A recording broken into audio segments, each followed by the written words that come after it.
Shalom, Jesus generation. परमेश्वर आपको शांति दे प्रभु के लोगों। Blessings to you all in the name of Jesus Christ. प्रभु यीशु मसीह के नाम में आप सबको आशीष मिले। I am going to teach you on anointing today. आज मैं आपको अभिषेक के विषय में कुछ सिखाना चाहता हूँ। 1 John chapter 2 verse 27. पहला यूहन्ना दूसरा अध्याय उसके 27वीं आयत में, But the anointing which ye have received of him परंतु तुम्हारा वो अभिषेक जो उसकी ओर से किया गया abideth in you, तुम में बना रहता है, and ye need not that any man teach you, और तुम्हें इसका प्रयोजन नहीं कि कोई तुम्हें सिखाए, but as the same anointing teacheth you of all things, वरन जैसे वो अभिषेक जो उसकी ओर से किया गया तुम्हें सब बातें सिखाता है, and is truth, और ये सच्चा है and is no lie, और झूठा नहीं, and even as it hath taught you, और जैसा उसने तुम्हें सिखाया है ye shall abide in you. वैसे ही तुम उसमें बने रहते हो। So the word of the Lord says here, तो परमेश्वर का वचन यहाँ पे क्या कह रहा है? ye need not that any man teach you. ये जरूरत नहीं कि कोई मनुष्य तुम्हें सिखाए, Anointing will teach you. परमेश्वर का अभिषेक ही है जो तुम्हें सिखाएगा। So many people will take this scripture और कई लोग जो हैं वो इस आयत को लेंगे and they said that you don't need to have any mentor or any spiritual father in your life. और वो कहेंगे कि तुम्हें किसी भी प्रकार के शिक्षक की जरूरत नहीं है, आत्मिक पिताओं की जरूरत नहीं है, Because the anointing in you will teach you all things. क्योंकि तुम्हारे अंदर जो अभिषेक है वो तुम्हें सब बातें सिखाएगा। We need to be very wise when applying the word of God. हमें बहुत बुद्धिमान बनना है जब हम परमेश्वर के वचन का इस्तेमाल Because करते हैं। Satan also uses the word of God. शैतान भी परमेश्वर के वचन का इस्तेमाल If करता you है। see, when he wanted to tempt Jesus Christ, he was using the scriptures from Bible. और जब वो यीशु मसीह की परीक्षा ले रहा था तब वो परमेश्वर के वचनों में से लेकर यीशु की परीक्षा ले रहा था। So many people today, out of envy, they teach that you don't need spiritual fathers or you don't need any leaders to teach you word of God because you received anointing from him and this anointing will teach you all things. और बहुत सारे लोग जो हैं वो अपने अंदर किसी ईर्ष्या को रखकर इस बात को कहते हैं कि तुम्हें किसी प्रकार के शिक्षक की जरूरत नहीं है, सिखाने वाले की जरूरत नहीं है, या किसी आत्मिक पिता की जरूरत नहीं है, क्योंकि तुम्हारे अंदर वो अभिषेक है और वो अभिषेक तुम्हें सिखा सकता है। And then they teach this verse, John 14:26. और वो फिर इस आयत को सिखाते हैं, यूहन्ना 14 अध्याय उसके 27वीं आयत। But the Comforter, which is the Holy Ghost, whom the Father will send in my name, he shall teach you all things and bring all things to your remembrance whatsoever I have said unto you. परंतु सहायक अर्थात पवित्र आत्मा जिसे पिता मेरे नाम से भेजेगा वह तुम्हें सब बातें सिखाएगा और जो कुछ मैंने तुमसे कहा है वह सब तुम्हें स्मरण कराएगा। So if you see here, it is saying that the Comforter will teach you all things. और ये वचन जो कह रहा है वो ये कह रहा है कि जो सहायक है वो तुम्हें सब बातें सिखाएगा। John chapter 16 verse 13. यूहन्ना उसका 16 अध्याय और उसकी 13 आयत। Howbeit when he, the Spirit of truth, is come, he will guide you into all truth, for he shall not speak of himself, but whatsoever he shall hear, that shall he speak, and he will shew you things to come. परंतु जब वह अर्थात सत्य का आत्मा आएगा तो तुम्हें सब सत्य का मार्ग बताएगा, क्योंकि वह अपनी ओर से ना कहेगा परंतु जो कुछ सुनेगा वही कहेगा और आने वाली बातें तुम्हें बताएगा। So people will take these three scriptures and they say that you don't need anyone, you received Holy Ghost, now Holy Spirit will teach you all things. और कुछ लोग इन 3 आयतों को लेंगे और इन 3 आयतों के द्वारा वो लोगों को बहकाने की कोशिश करेंगे कि तुम्हें किसी की जरूरत नहीं है कि कोई तुम्हें सिखाए, तुम्हें सब कुछ अपने आप सिखाया जाएगा। So I am going to teach you something differently. और आज मैं कुछ अलग प्रकार से आपको कुछ सिखाना चाहता हूँ। When Holy Spirit came on the day of Pentecost, जब पवित्र आत्मा आया पेंतुकोस के दिन में, he used Apostle Peter to preach word of God. उसने पतरस को इस्तेमाल किया ताकि वचन का प्रचार किया जाए। But the word of the Lord says you need not any man to teach because Holy Spirit will teach. क्योंकि लेकिन फिर परमेश्वर का वचन कहता है कि तुम्हें जरूरत नहीं कि कोई मनुष्य तुम्हें सिखाए, क्योंकि पवित्र आत्मा ही सिखाएगा। But it was Apostle Peter who was teaching the word of God on the day of Pentecost when Holy Spirit came. लेकिन ये पेंतुकोस के दिन में पतरस था जिसके द्वारा पवित्र आत्मा वहां पे प्रचार कर रहा Then था। God used Philip, Stephen, और जब परमेश्वर ने फिलिपुस और स्तिफनुस का इस्तेमाल किया, and Holy Spirit also used Philip and Stephen. और पवित्र आत्मा ने भी फिलिपुस और स्तिफनुस का इस्तेमाल He किया, also used Paul. और उसने पौलुस का भी इस्तेमाल किया। So everywhere you see God is using men. और हम हर जगह देखते हैं कि परमेश्वर जो है मनुष्य को इस्तेमाल कर रहा है। But this particular verse says you received anointing, no man is required to teach you. That anointing will teach you all things. लेकिन ये जो आयत है वो हमें ये बता रही है कि कोई मनुष्य तुम्हें नहीं सिखाए, तुम्हारे पास जो अभिषेक है वो अभिषेक तुम्हें सिखाएगा। So why did that verse was written by John? तो ये यूहन्ना ने इस आयत को क्यों लिखा? So anointing, he is speaking of anointing of salvation. और जो अभिषेक है वो किस प्रकार के अभिषेक की बात कर रहा है? वो उद्धार के अभिषेक की बात कर रहा है। There are two kind of anointings. ये 2 प्रकार के अभिषेक हैं। Salvation anointing, उद्धार का अभिषेक inside of you, आपके अंदर, and ministering anointing. और एक सेवकाई का अभिषेक which is upon you. वो जो आपके ऊपर होता है। So John was speaking about the salvation anointing. तो यूहन्ना जिस अभिषेक की बात कर रहा है वो है उद्धार वाले अभिषेक। That's why he said anointing in you. You received anointing in you. और इसीलिए उसने कहा कि अभिषेक जो तुमने पाया अपने अंदर। John chapter 20 verse 22. यूहन्ना उसका 20वां अध्याय और उसकी 21वीं आयत। And when he had said this, he breathed on them and said unto them, Receive ye the Holy Ghost. और फिर यीशु मसीह ने उनके पास आकर उनके ऊपर फूंका और उनसे कहा कि पवित्र आत्मा लो। So he released his breath in them. और ये कहकर उसने उनके ऊपर फूंका So it went inside of them, और ये उनके अंदर गया, which is salvation anointing. जो एक उद्धार वाला अभिषेक है, Which means Holy Spirit came inside of them. जिसका मतलब है पवित्र आत्मा उनके अंदर आया। So now they knew, now they will not forsake Jesus Christ. अब वो प्रभु यीशु मसीह को छोड़ नहीं सकते। They even want to die for him. वो यीशु मसीह के लिए मरने के लिए भी तैयार है। Now Holy Spirit inside of them, अब पवित्र आत्मा उनके अंदर है, which is the salvation anointing. जो एक उद्धार वाला अभिषेक है, Which say from inside, Holy Spirit will talk to them and say that no matter what, you are not going to leave Jesus Christ. तो वो जो अभिषेक उद्धार वाला है वो आपके अंदर से उनको बोलेगा कि अब चाहे जो मर्जी हो जाए तुम यीशु मसीह को छोड़ नहीं सकते। No antichrist can deceive them. कोई भी मसीह विरोधी अब उनको भरमा नहीं सकता, Because inside of them is Holy Spirit. क्योंकि उनके अंदर पवित्र आत्मा है। So this is the salvation anointing. तो ये है उद्धार वाला अभिषेक। And let us read one more anointing. अब हम एक और एक अभिषेक के बारे में बात करते हैं। Verse 8. Acts chapter 1 verse 8. प्रेरितों के काम उसका पहला अध्याय उसकी 8वीं आयत। But ye shall receive power. परंतु जब पवित्र आत्मा तुम पर आएगा तब तुम सामर्थ पाओगे। He comes upon you. जब वो तुम्हारे ऊपर आएगा। So the first anointing was inside you.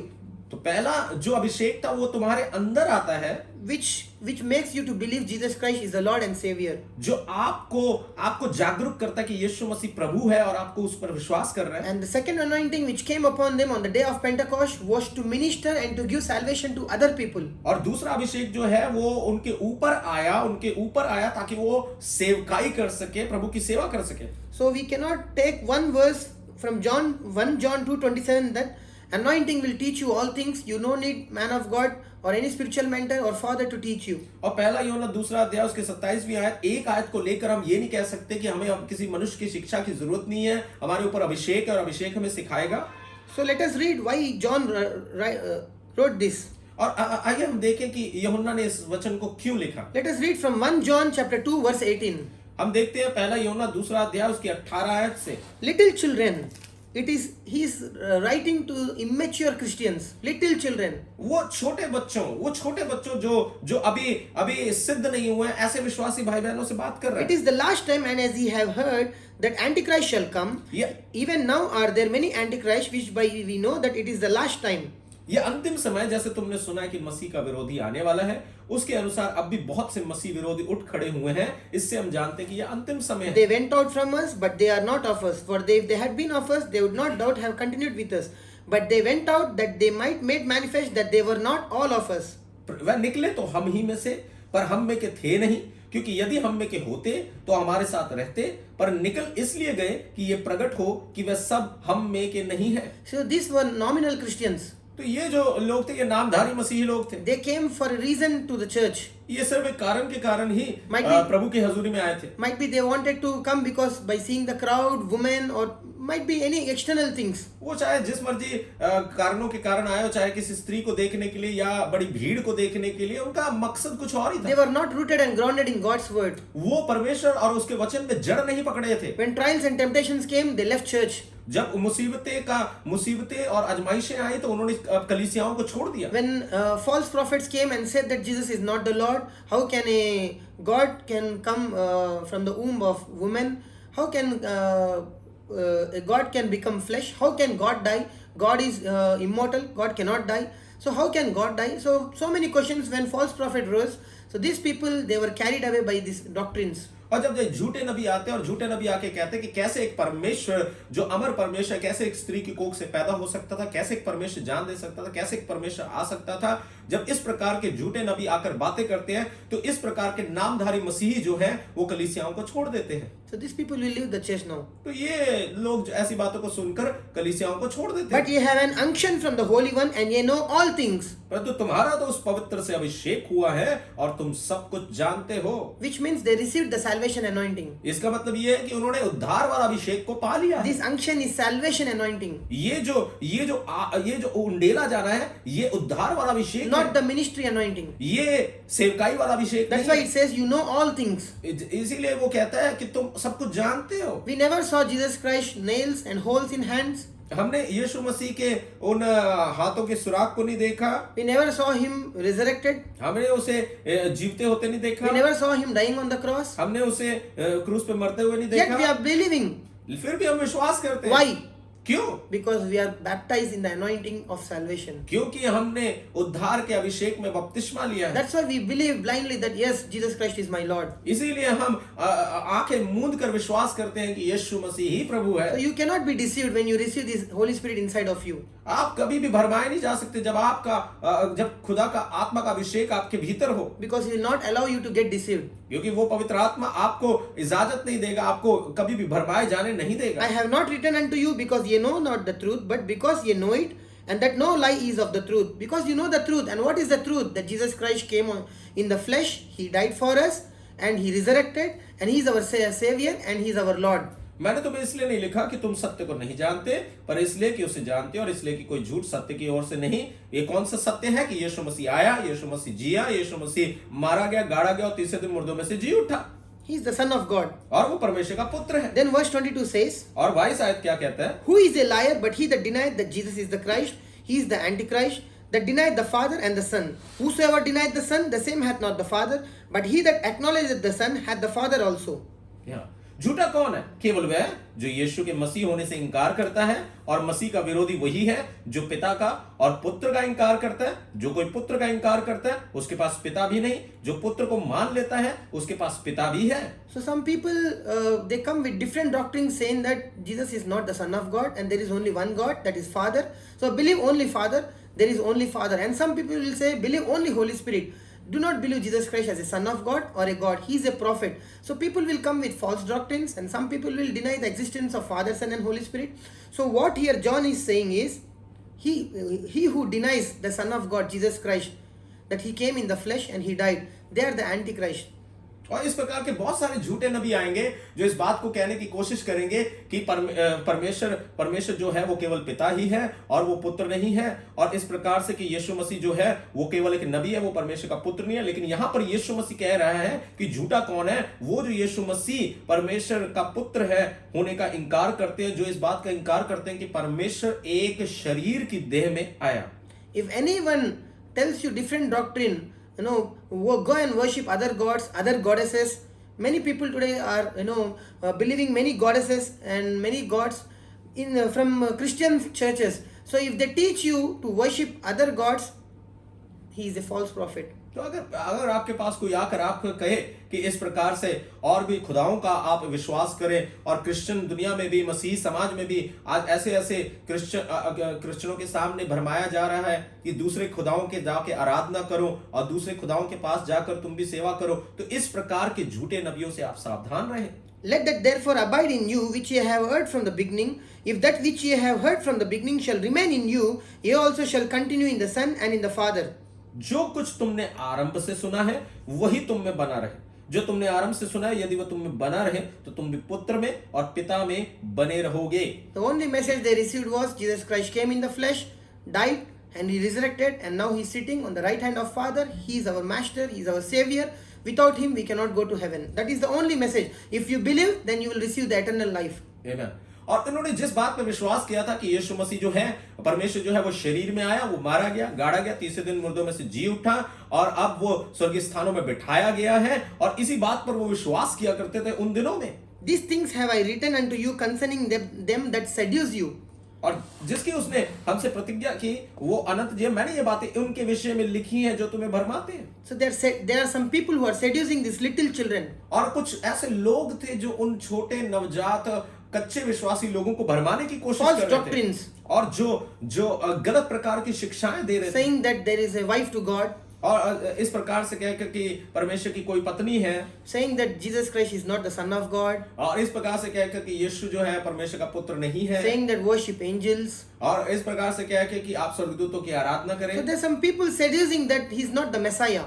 और किस प्रकार से कुछ ऐसे भरमाने वाले लोग हैं जो आपको मसीहा से दूर हटाते हैं। So John was telling in this circumstance, saying that you need not any man to teach you that Jesus Christ is whether God or not, because you received Holy Spirit inside of you and you know that he is your God. और इस प्रकार से यूहन्ना यहाँ पर इसी बात को यहाँ पर लेकर कह रहा है कि तुम्हें अब जरूरत नहीं है कि तुम यीशु मसीह के बारे में के बारे में अपने ध्यान को हटाओ कि यीशु मसीह परमेश्वर का पुत्र है कि नहीं। तुम्हारा पवित्र आत्मा का अभिषेक मिला है और अभिषेक ने तुम्हारे अंदर ये साबित किया है कि वो ही तुम्हारा प्रभु है। So he was not denying to have spiritual fathers or to have leaders or to learn from them. और वो इस बात का इनकार नहीं कर रहा था कि तुम्हें किसी गुरु की जरूरत नहीं है, तुम्हें आत्मिक शिक्षकों की जरूरत नहीं है। इन बातों का यूहन्ना इनकार नहीं कर रहा है यहाँ पे। John cannot write contrary to what Jesus Christ taught. और यूहन्ना कभी भी उस बात के विरोध में कुछ नहीं लिख सकता जो यीशु मसीह ने कहा है। So here John was teaching that you don't need anyone to come and tell you whether Jesus is God or not, because you already got anointing inside of you who is Holy Spirit. और यहाँ पर यूहन्ना ये कह रहा है कि अब कोई तुम्हें इस बात से भरमाने ना पाए कि यीशु परमेश्वर नहीं है, क्योंकि तुम्हारे अंदर जो अभिषेक आया है वो अभिषेक के द्वारा तुम जानते हो कि हाँ यीशु ही प्रभु है। So if this is the case, तो अगर इस प्रकार की हालत है, so this letter was written by John, और ये जो चिट्ठी है ये यूहन्ना के द्वारा लिखी गई है, then that means they should not obey to John. तो इसका मतलब उनको यूहन्ना की आज्ञा नहीं माननी चाहिए। Because John is man and he's saying that no man is required to you to teach you about this, because anointing is in you. और यूहन्ना क्योंकि एक मनुष्य है और मनुष्य की शिक्षाओं को माना नहीं जाना चाहिए, क्योंकि यूहन्ना तो यही बात कह रहा है। So let us read from Proverbs chapter 1:5. और हम पढ़ते हैं नीति वचन उसका पहला अध्याय और उसकी 5वीं आयत। A wise man will hear and will increase learning, and a man of understanding shall attend unto wise counsels. और यहाँ पे लिखा है कि बुद्धिमान सुनकर अपनी विद्या बढ़ाए और समझदार बुद्धि का उपदेश पाए। So a wise man will hear more और जो बुद्धिमान है वो तो और ज्यादा सुनेगा and will increase learning, और वो अपने ज्ञान को अपने विद्या को और बढ़ाएगा। and a man of understanding shall attend unto wise counsels. और समझदार जो है वो तो बुद्धिमानों की संगति में रहेगा। Which means we need leaders, और इसका मतलब ये है कि हमें जरूरत है अगुओं की, we need teachers, हमें जरूरत है शिक्षकों की, we need to learn from other people. हमें जरूरत है औरों से सीखने की। Proverbs chapter 9 verse 8. और नीति वचन उसका 9वां अध्याय। Reprove not a scorner, lest he hate thee. Rebuke a wise man, and he will love thee. ठट्ठा करने वाले को ना डांट, ऐसा ना हो कि वह तुझसे बैर रखे। बुद्धिमान को डांट, वह तो तुझसे प्रेम रखेगा। So if you point out mistakes from someone, they will hate you. और अगर आप किसी की गलतियों को दिखाएंगे तो वो आपसे नफरत करेंगे। But if you tell to a wise man, he will repent and he will change, और अगर आप किसी बुद्धिमान को डांटेंगे तो वो तौबा करेगा और वो सुधार and he will करेगा love you. और वो आपसे प्रेम रखेगा। Who can rebuke him? और कौन है जो उसको डांट सकता है? Obviously, spiritual leader or teacher. और कौन डांट सकता है? वही जो उसका आत्मिक अगुआ हो या गुरु हो। Which means to become wise, we need leaders and teachers. इसका मतलब यह है कि बुद्धिमान होने के लिए हमें आत्मिक अगुओं की जरूरत है। Proverbs chapter 9 verse 9. नीति वचन 9:9। Give instruction to a wise man, and he will be yet wiser. Teach a just man, and he will increase in learning. बुद्धिमान को शिक्षा दे, वो और अधिक बुद्धिमान होगा। धर्मी को चिता दे, वह अपनी विद्या बढ़ाएगा। That means we need leaders and teachers. इसका मतलब यह है कि हमें आत्मिक अगुओं की जरूरत है, शिक्षकों की जरूरत है। Proverbs chapter 13 verse 18. नीति वचन 13 और उसका 18 आए। Poverty and shame shall to be him that refuseth instruction, but he that regardeth reproof shall be honored. जो शिक्षा को सुनी अनसुनी करता वो निर्धन होता और अपमान पाता है, परंतु जो डांट को मानता उसकी महिमा होती है। So poverty and shame तो गरीबी और शर्म is one of the reason for not having fellowship with wise people. ये इस कारण से होता है क्योंकि लोग बुद्धिमानों की संगति नहीं करते। So obviously they will live in poverty and shame. तो ये सच है कि वो निर्धनता में जीवन One बिताएंगे who और अपमान refuse that में, instruction. क्योंकि वो खुदा के शिक्षकों की शिक्षाओं को नहीं मानते, उनकी डांट को नहीं सुनते। A person who tells that I know everything, that is a man of pride. और जो मनुष्य ये कहे कि मुझे सब कुछ आता है, वो मनुष्य घमंडी मनुष्य है। All the 5 fingers are not equal. जो हमारी 5 उंगलियां हैं ये सारी बराबर नहीं We है। need one another to eat food. हमें एक दूसरे की जरूरत पड़ती है ताकि हम खाना खा सकें। So we learn from one another. तो हम एक दूसरे से सीखते हैं। We are not gifted equally.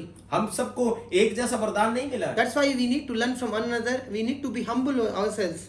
इसीलिए हमें जरूरत है कि हमें एक दूसरे से सीखें और हम एक दूसरे के सामने दीन बने। Or else poverty and shame will be our portion. नहीं तो हमारे जीवन में निर्धनता और अपमान आएगा। God, you prayed many a times God to bless you. आपने बहुत सारी प्रार्थनाएं की होंगी ताकि प्रभु आपको आशीष दे। And God sent many people in your life. और परमेश्वर ने आपके जीवन में बहुत सारे लोगों को भेजा। Yet because of your pride you rejected them. इसलिए कि आपके जीवन में घमंड है, आपने उनको ठुकरा दिया। And today you are living a life of poverty and shame. और इसी कारण आप आज अपनी जिंदगी में गरीबी को झेल रहे हैं। This is why we need someone to take us to our destinies. इसीलिए हमें जरूरत है किसी ऐसे मनुष्य की जो हमें मंजिल तक पहुंचाए। Jesus Christ himself needed 12 disciples to lead his mission. और इसलिए यीशु मसीह को भी जरूरत थी और यीशु मसीह को भी जरूरत पड़ी उन 12 प्रेरितों की ताकि वो अपने मंजिल को पूरा कर सके। Proverbs chapter 13 verse 20. नीति वचन 13 और उसकी 20 आया। He that walketh with the wise men shall be wise, but a companion of fools shall be destroyed. बुद्धिमानों की संगति कर तब तू भी बुद्धिमान हो जाएगा, परंतु मूर्खों का साथी नष्ट हो जाएगा। So you will be destroyed if you don't live with a wise man. और आप नष्ट हो जाएंगे, आपका जीवन खराब हो जाएगा अगर आप बुद्धिमानों की संगति में नहीं रहेंगे। Proverbs chapter 21 verse 20. नीति वचन उसका 21वां अध्याय उसकी 21 आयत। There is treasure to be desired and oil in the dwelling of the wise, but a foolish man spendeth it up. बुद्धिमान के घर उत्तम धन और तेल पाए जाते हैं। So it says oil. मूर्ख उनको उड़ा डालता है। देखो यहाँ पे तेल के विषय में लिखा है। Oil is Holy Spirit. तेल पवित्र आत्मा को दर्शाता है। Wise man has oils.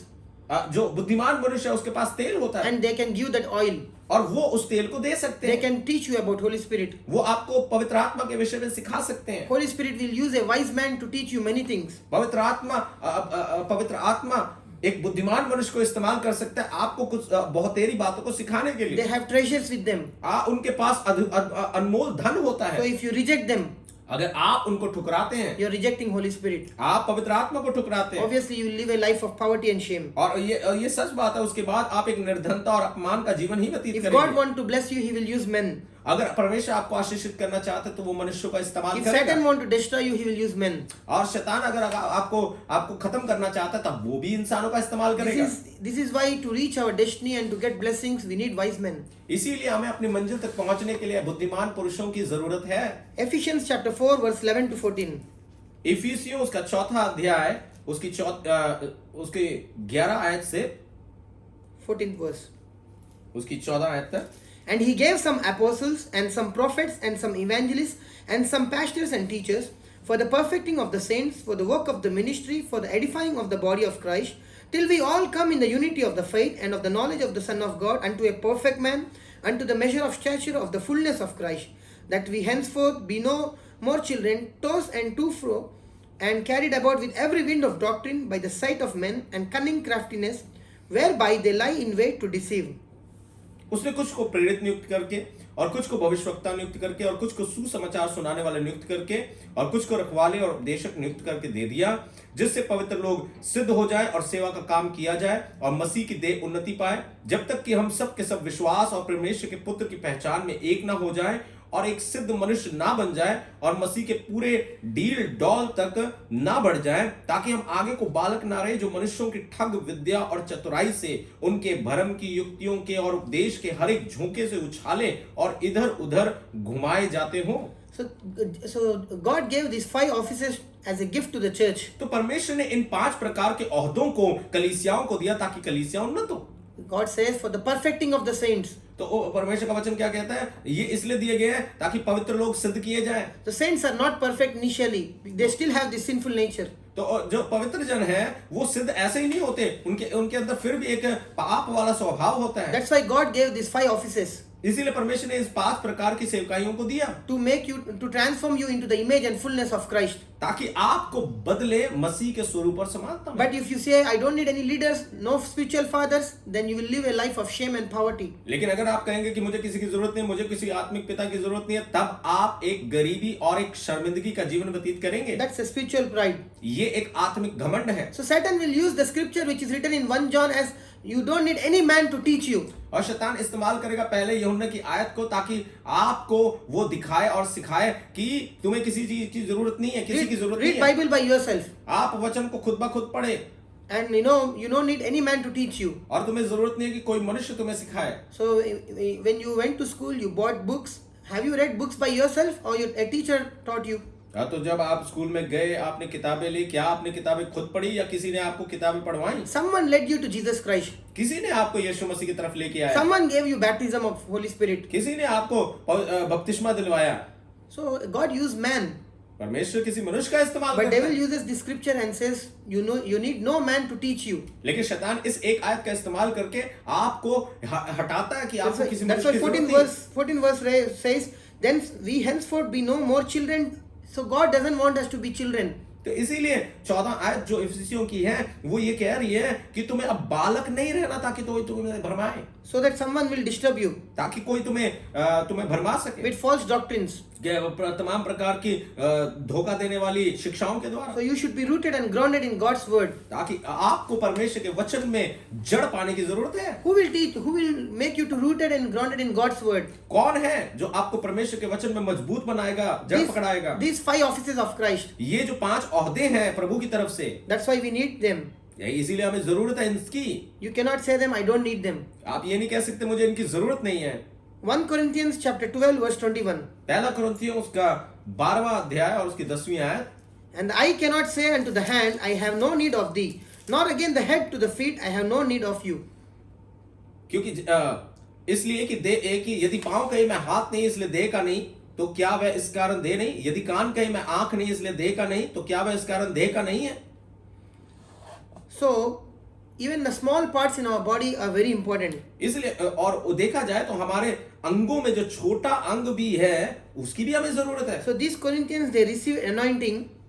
तो ये जो कुरिन्थियों की कलीसिया थी इनको अभिषेक मिल गया, That's why it says they are eye and head. इसीलिए ये कह रहे हैं कि वो आंख है और वो सिर है। And the eye cannot say unto the hand, I have no need. और आंख ये नहीं कह सकती आंख को कि मुझे तेरी जरूरत नहीं है। So even an apostle cannot say, I don't need prophet. तो इसीलिए कोई प्रेरित ये नहीं कह सकता नबी को कि नबी मुझे तेरी जरूरत नहीं And है। even a prophet cannot say, I don't need pastors, evangelists or teachers. और कोई नबी भी ये नहीं कह सकता कि मुझे पास्टरों की और सुसमाचार प्रचारकों की और शिक्षकों की जरूरत नहीं है। We need one another to build the kingdom of God. और हमें एक दूसरे की सहायता की जरूरत है ताकि हम खुदा के राज्य को बढ़ा सके। Acts chapter 8 verse 28 to 31. प्रेरितों के काम उसका 8वां अध्याय और उसके 21वीं आयत से, Was returning and sitting in his chariot and reading Isaiah the prophet. Then the Spirit said unto Philip, Go near and join themselves to the chariot. वह अपने रथ पर बैठा हुआ था और यशाया भविष्यवक्ता की पुस्तक पढ़ता हुआ लौटा जा रहा था। तब आत्मा ने फिलिपुस से कहा, निकट जाकर इस रथ के साथ हो ले।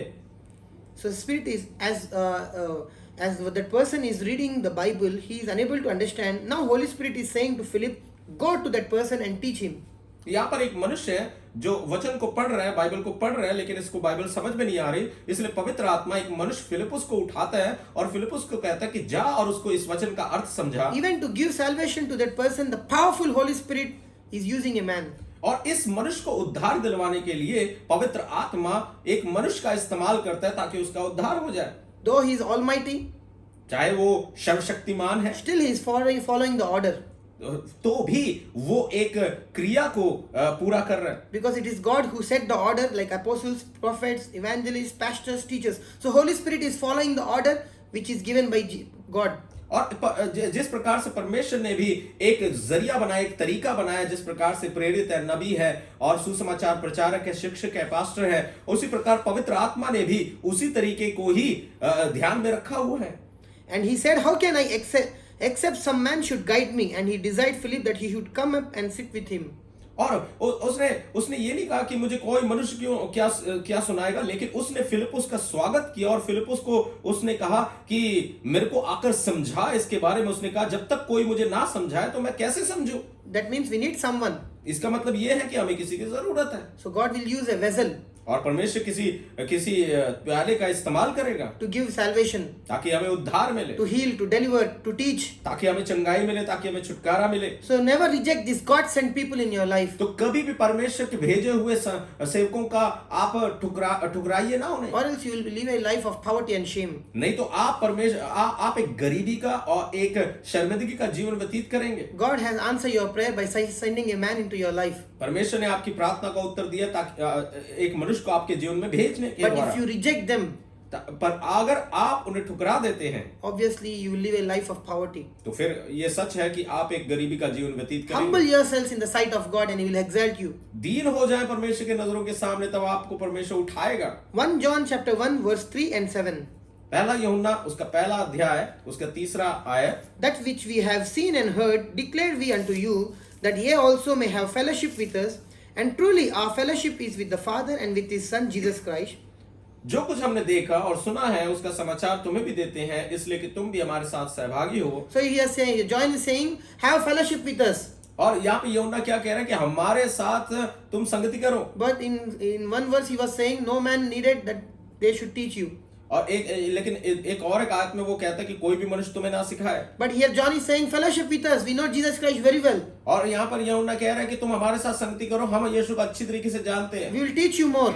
हम तुम्हें यीशु के बारे में और सिखाएंगे। Then verse 7 says, और 7वीं आयत में लिखा है, but if we walk in the light as he is in the light, we have fellowship with one another, and the blood of Jesus Christ his son cleanseth us from all sin. पर यदि जैसा वह ज्योति में है वैसे हम भी ज्योति में चले तो एक दूसरे से सहभागिता रखते See, हैं। God is saying have fellowship with one another. और यहाँ पर परमेश्वर क्या कह रहा है कि हम एक दूसरे के साथ संगति रखें। So if you want cleansing in your life, अगर आप अपने जीवन में शुद्धता को चाहते हैं, so God will use a vessel who will teach you, who will cleanse you. तो परमेश्वर एक पात्र को भेजेगा आपके पास ताकि जिसके द्वारा वो आपको शुद्ध करे, आपको साफ करे। That's why it says have fellowship with one another. इसलिए परमेश्वर कह रहा है कि तुम एक दूसरे के साथ संगति रख सको। Acts chapter 20 verse 28.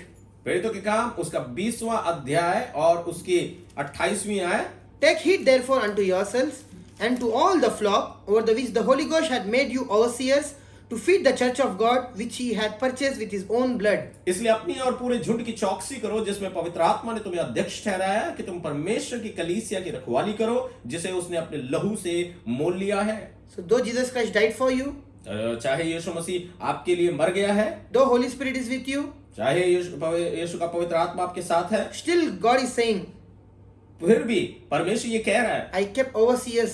मैंने झुंड की चौकसी के लिए अध्यक्ष नियुक्त किए हैं। They will take care of you. वो आपका ख्याल रखेंगे। They will protect you from evil. और वो हर प्रकार के दुष्ट से आपको बचाए रखेंगे। That's why we are not equal in the church. इसीलिए हम कलीसिया में बराबर नहीं है। There are some leaders in the church. इसलिए कलीसिया में कुछ लोग अगुए होते हैं। We should humble ourselves and we should respect them. हमें अपने आप को दीन करना और उनको आदर देना है। Though we don't like that person, we should honor the office. चाहे हमें वो मनुष्य अच्छा न लगता हो, लेकिन हमें उस ओहदे का सम्मान करना है। Because God has chosen him as a leader. क्योंकि परमेश्वर ने उसे एक शिक्षक के रूप में, गुरु के रूप में नियुक्त किया है। When you're ignoring him and dishonoring him, जब आप उसको इग्नोर करते, जब आप उसको हटाते, ठुकराते हैं, तो आप परमेश्वर का अपमान करते हैं। you're dishonoring God, saying that that person is not fit for the office and you have chosen a wrong person. तो ये परमेश्वर का अपमान कैसे हुआ कि आप परमेश्वर को कह रहे हैं कि परमेश्वर ये मनुष्य इस लायक नहीं है और आपने गलत चुनाव किया है। So you are judging God. तो आप क्या कर रहे हैं? आप परमेश्वर का न्याय कर रहे हैं। So that's why we need overseers.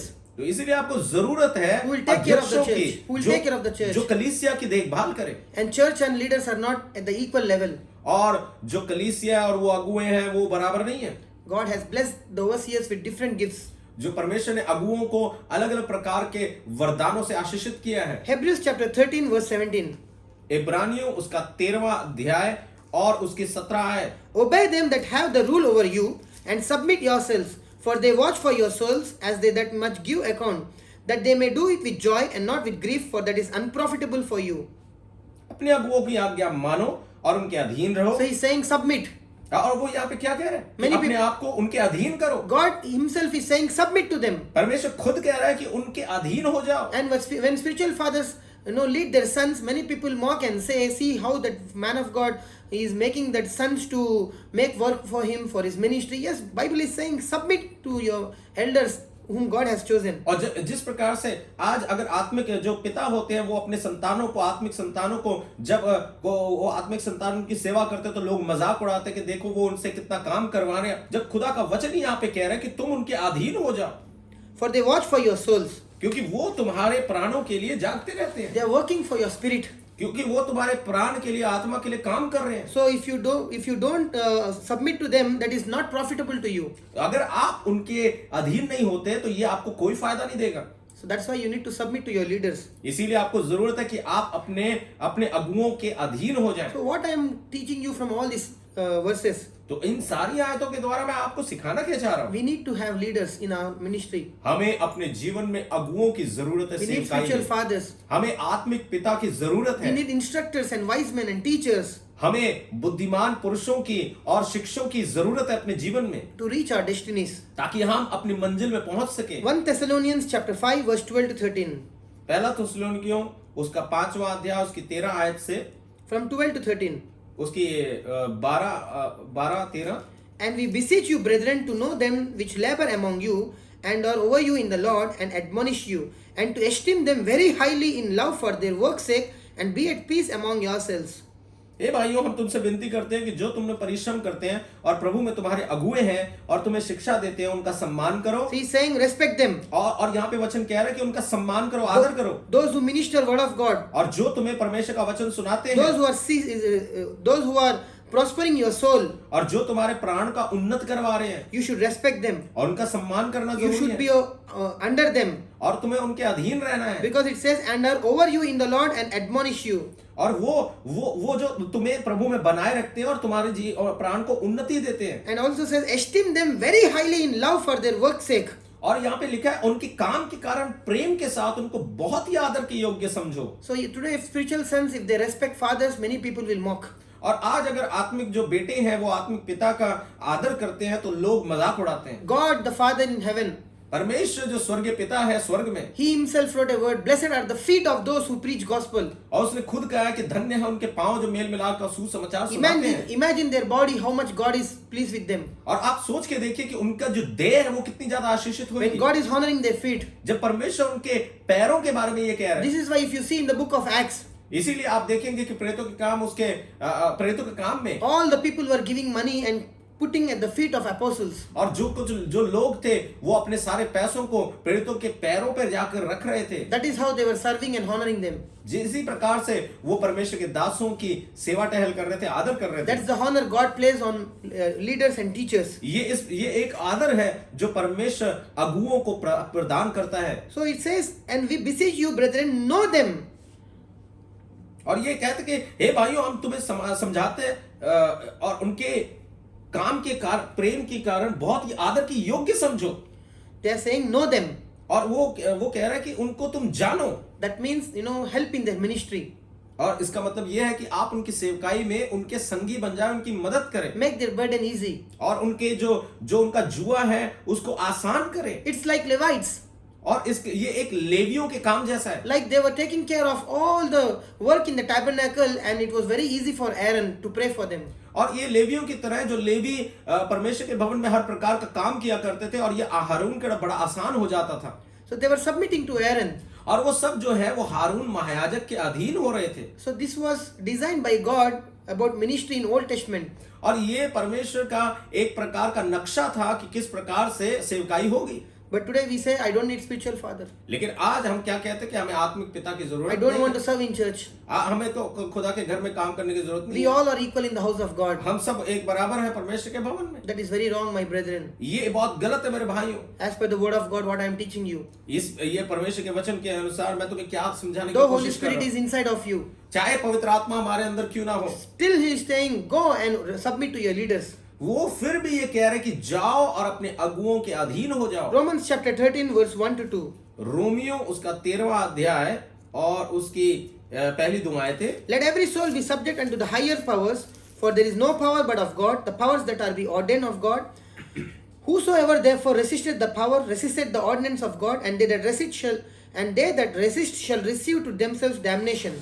हर एक व्यक्ति शासकीय अधिकारियों के अधीन रहे, क्योंकि कोई अधिकार ऐसा नहीं जो खुदा की ओर से ना हो, और जो अधिकार है वो परमेश्वर के ठहराए हुए हैं। इसलिए जो कोई अधिकार का विरोध करता है वो परमेश्वर की विधि का सामना करता है, और सामना करने वाले दंड पाएंगे। So you will face judgment of God when you resist the leaders ordained by God. आप परमेश्वर के न्याय का सामना करेंगे जब आप परमेश्वर के ठहराए हुए अधिकारियों को ठुकराएंगे। It's a dangerous thing when a person receives anointing on his head. If you attack him, you are attacking God. ये बहुत ही खतरनाक चीज है जब एक इंसान जो है उस अभिषेक को का सामना करता है जिस अभिषेक को परमेश्वर ने दिया है। Once you know that he is ordained by God, he is chosen by God, he is serving God, kindly don't speak against him. जब आपको एक बार पता लग जाए कि वो परमेश्वर की ओर से अभिषिक्त है, परमेश्वर की ओर से ठहराया हुआ है, तो उसके खिलाफत में कुछ भी ना कहें। The word says, if you resist, you shall receive damnation. अब परमेश्वर का वचन साफ कहता है, अगर तुम उसका विरोध करोगे तो तुम्हारा न्याय आएगा, तुम्हें दंड मिलेगा। Many things are going wrong in the lives of people because they spoke against God's anointed. बहुत चीजें परमेश्वर के लोगों के जीवन में गलत हो रही हैं क्योंकि उन्होंने परमेश्वर के लोगों की खिलाफत में बातें कही हैं। So when you are speaking against a man of God, you are speaking against God. तो जब आप परमेश्वर के लोगों के विरोध में बात करते हैं तो आप परमेश्वर के विरोध में बात करते हैं। Even if you don't like a person, respect the office. अगर आप इंसान को पसंद करते हैं या नहीं कोई बात नहीं, आपको उस ओहदे का आदर करना है। Don't speak against the office. आप उस ओहदे के विरोध में कुछ ना कहें। 1 Peter chapter 5 verse 2. पहला पत्रस उसका 5वां अध्याय और उसकी दूसरी आयत। Feed the flock of God which is among you, taking the oversight thereof, not by constraint, by willingly, not for filthy lucre, but of a ready mind. कि परमेश्वर के उस झुंड की जो तुम्हारे बीच में है रखवाली करो, और ये दबाव से नहीं परंतु परमेश्वर की इच्छा के अनुसार आनंद से, और नीच कमाई के लिए नहीं पर मन लगाकर। God has blessed us all with Holy Spirit. हम सबको परमेश्वर ने पवित्र आत्मा के द्वारा आशीषित किया। Yet the word of God is saying, you servant of God, feed the flock of God. और फिर भी परमेश्वर का आत्मा ये कह रहा है कि तुम प्रभु के सेवकों परमेश्वर के झुंड की रखवाली करो और उनको खिलाओ। So the flock will be fed by our shepherds. तो जो परमेश्वर का झुंड है जो चरवाहों के द्वारा खिलाया जाएगा। Though Holy Spirit teaches all things, Holy Spirit is saying, I will use a vessel. चाहे पवित्र आत्मा सब कुछ सिखाता है, पवित्र आत्मा ये कह रहा है मैं मनुष्यों का इस्तेमाल करूंगा। So you need inspired people, you need wise people to grow in the image of Christ. आपको उन लोगों की जरूरत है जो प्रेरणा पाए हुए व्यक्ति हैं ताकि आप आत्मा में बढ़ सके। 1 Corinthians chapter 4 verse 1. पहला कुरिन्थियों उसका 4था अध्याय और उसकी पहली आयत। Let a man so account of us as of the ministers of Christ and stewards of the mysteries of God. मनुष्य हमें मसीह के सेवक और परमेश्वर के भेदों के भंडारी समझे। So see the name which God has given to them as ministers of Christ and mysteries of God. और जो ओहदा परमेश्वर ने सेवकों को दिया है वो है ये है मसीह के सेवक और परमेश्वर के भेदों के Bhandari. So this is the honor which God has given to those who serve Him. और ये वो सम्मान है, आदर है जो परमेश्वर ने उन लोगों को दिया जो खुदा की सेवा करते हैं। If you reject them, you are rejecting God's blessings. जब आप उनको ठुकराते हैं तो आप परमेश्वर की आशीषों को ठुकराते हैं। That's why you should be very careful in your life. When a man is sent by God, you should honor them, receive them, learn from them and get prayed by them. और इसीलिए आपको खास ध्यान रखना कि जो खुदा की तरफ से भेजा हुआ मनुष्य आपको उससे सीखना है, आपको उसका आदर करना है और आपको उससे आशीषों को पाना है। The book of Acts chapter 9. प्रेरितों के काम उसका 9वां अध्याय। As you all know, as Saul was going to Damascus and he was persecuting the Christians, then a voice came from heaven and said, verse 4, and he fell to the earth and heard a voice saying unto him, Saul, Saul, why persecute thou me? और आप जानते हैं कि शाऊल जब जा रहा था मसीह लोगों को सताने के लिए तो 4वीं आयत में लिखा और वो भूमि पर गिर पड़ा जब उसने इस चमकती रोशनी में यीशु को देखा और ये शब्द सुना, हे शाऊल तू मुझे क्यों सताता है। If you see, he was persecuting Christians. आप देखें कि वो मसीहियों को सता रहा था। But Jesus is saying, you are persecuting me. यीशु मसीह क्या कह रहा है, तू मुझे सता रहा है। If you attack a Christian, अगर आप एक मसीह को सताते हैं, you are attacking Jesus Christ. आप सीधा यीशु मसीह को सता रहे If you हैं। are speaking against a man of God, अगर आप किसी परमेश्वर के सेवक को के विरोध में कुछ कहते you are हैं, speaking against Jesus Christ. तब आप यीशु मसीह के विरोध में कहते हैं। That's why we should love our neighbors. इसीलिए आपको अपने पड़ोसियों से प्रेम रखना है। And he said, who art thou, Lord? और उसने कहा कि तू कौन है मेरे प्रभु। He is saying Lord and he is saying, who are you? और वो कह रहा है प्रभु और वो ये कह रहा है कि कौन है। It's like, I believe you are God, but who are you? और ये तो ये हो गया कि मैं विश्वास करता हूँ कि तू प्रभु है लेकिन तू है कौन। This is the life which Christians are living today. ये ऐसी जिंदगी है जो आज के मसीह लोग जी रहे हैं। We called him Jesus Christ. हम कहते हैं उसे यीशु मसीह, You are my Lord. हम कहते हैं वो तू मेरा प्रभु है। And all the days of our lives we say, why God, if you are there, why it is happening like this? Why और corona? Why sickness? पूरी जिंदगी हम ये कहते हैं कि प्रभु तू क्यों, तू ये मेरे जीवन में ऐसा है, क्यों मेरे जीवन में ऐसे संकट आ गए हैं। And he trembling, astonished said, Lord, what wilt thou have me to do? And the Lord said unto him, Arise and go into the city, and it shall be told thee what thou must do. और उसने कहा कि हे प्रभु तू कौन है? उसने कहा मैं यीशु जिसे तू सताता है, परंतु अब उठकर नगर में जा और जो तुझे करना है वो तुझसे कहा जाएगा। So he is asking what I should do. और वो कह रहा है कि मैं क्या करूं प्रभु। But Jesus Christ is saying, go to a village called Damascus. There I will tell you what to do. और यहाँ पे यीशु मसीह उससे कहा है कि तू उठकर दमिश्क में जा और मैं फिर वहां तेरे को बताऊंगा कि तुझे क्या करना है। Here Jesus Christ is following the order of God. और यहाँ पर यीशु मसीह जो है वो परमेश्वर पिता की आज्ञाओं को मान रहा He है। is not baptizing him directly. और वो उसको सीधा ही आत्मा का अभिषेक नहीं दे रहा। He is following the principle. और वो जो है सिद्धांतों को पूरा कर रहा है। In the same city, Damascus, और उसी दमिश्क शहर के अंदर there was a disciple called Ananias. और वहां पर एक चेला था जिसका नाम हनन्याह था। And God spoke to Ananias. और परमेश्वर ने हनन्याह से बातें की। 10th verse. And there was a certain disciple at Damascus named Ananias, and to him said the Lord in a vision, Ananias. And he said, Behold, I am here, Lord. And the Lord said unto him, Arise and go into the street which is called Straight, and inquire in the house of Judas for one called Saul of Tarsus. For behold, he prayed, and hath seen a vision, a man named Ananias coming in, and putting his hand on him, that he may receive sight. Then Ananias answered, Lord, I have heard by man. But the Lord said unto him, 15th verse, Go thy way, for he is a chosen vessel unto me, to bear my name before the Gentiles and kings and children of Israel. For I will shew him how great things he must suffer for my name's sake. If you see here, Jesus Christ is revealing about Apostle Paul to Ananias. But Saul asked, What do you want me to do, Lord? Jesus Christ said, Go to Ananias. And God gave a prophetic word about Apostle Paul to Ananias, who was a disciple. And Paul was an apostle. Apostolic calling was, his prophetic word was resting with Ananias. So God said to Ananias, who is that Paul, and what Paul is going to become. So the prophetic word was with Ananias, but the same prophetic word Jesus Christ did not give to Paul. He was following the order. Amen. और यहाँ पर हम देखते हैं कि दमिश्क में जो हनन्याह नामक का एक चेला था, प्रभु ने उसे दर्शन दिया कि किस प्रकार से एक शाऊल नाम का व्यक्ति है और वो प्रार्थना कर रहा है, और उसके बारे में भविष्यवाणी का एक शब्द भी दिया कि वो एक सेवक होगा और उसको परमेश्वर का काम करना है। प्रभु यीशु मसीह ने जब पौलुस को यह दर्शन दिया तो प्रभु यीशु मसीह ने डायरेक्टली उसको यह बात नहीं कही, पर प्रभु यीशु मसीह ने जो पौलुस के जीवन में जो उसकी सेवकाई थी उसके बारे में उसको बताने के लिए हनन्याह नाम के एक व्यक्ति का इस्तेमाल किया। Which means God will use vessels in our life. जिसका मतलब यह है कि परमेश्वर पात्रों का इस्तेमाल करेगा हमारी जिंदगियों के लिए भी। So the blessing which you are expecting, तो जिस प्रकार की आशीषों को आप चाह रहे हैं, maybe that blessing is with someone else. वो हो सकता है कि वो आशीष किसी और के साथ में हो। So what Apostle Paul needed, it was with Ananias. और जो पौलुस को चाहिए था वो हनन्याह के साथ जुड़ा हुआ था। Ananias was one of them on the day of Pentecost who received baptism of the Holy Ghost. हनन्याह उनमें से एक था जिन्होंने पेंटेकोस्त के दिन में पवित्र आत्मा का बपतिस्मा पाया। So the Holy Spirit is now resting in Ananias. और जो पवित्र आत्मा जो है वो हनन्याह के अंदर आराम कर रहा था। And now God want to give the same Holy Spirit, the baptism of the Holy Spirit to Paul. और प्रभु यीशु मसीह अब चाहता था कि वही पवित्र आत्मा का So in the बपतिस्मा same पौलुस को भी दे। in the same village, two of them encountered Jesus Christ. और इसी सेम जो जगह थी वहां पर दो लोगों को यीशु पवित्र आत्मा का अभिषेक देना चाहता था। One was listening to God's voice and he was asking, Who are you, Lord? और एक वो था जो परमेश्वर की आवाज को सुन रहा था और वो कह रहा था कि प्रभु तू कौन है। And one was Ananias who was listening to God's word and said, Yes, tell me, Lord. और एक हनन्याह था जो प्रभु की आवाज को सुन रहा था और वो कह रहा था कि हाँ मुझे बता मेरे प्रभु। Though he know that he is the Lord, but he don't know the will of God. और वो जानता था कि ये प्रभु है, लेकिन वो ये नहीं जानता था कि प्रभु की मर्जी क्या है। But one, he was revealed that what is the will of God in Paul's life. लेकिन एक और दूसरा था जिसको ये बात को जाहिर किया गया कि हाँ पौलुस के जीवन के लिए क्या योजना है। So when Paul met Ananias, तो जब पौलुस हनन्याह से मिला, Ananias prayed for him. हनन्याह ने उसके लिए प्रार्थना की He received his healing. और उसने अपनी चंगाई पाई। And the word says he was filled with Holy Ghost. और वचन ये बताता है कि पौलुस पवित्र आत्मा से भर गया।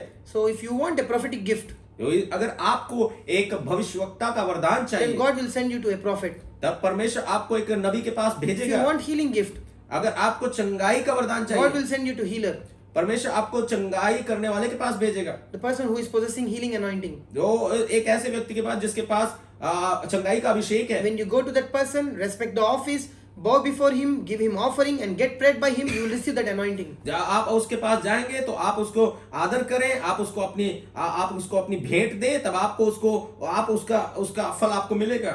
So that's how Paul received the Holy Ghost. इसी प्रकार से पौलुस को पवित्र आत्मा का And मसा the भी verse मिला। 20 says, और 20 आयत ये कहता है and straightway, और वो तुरंत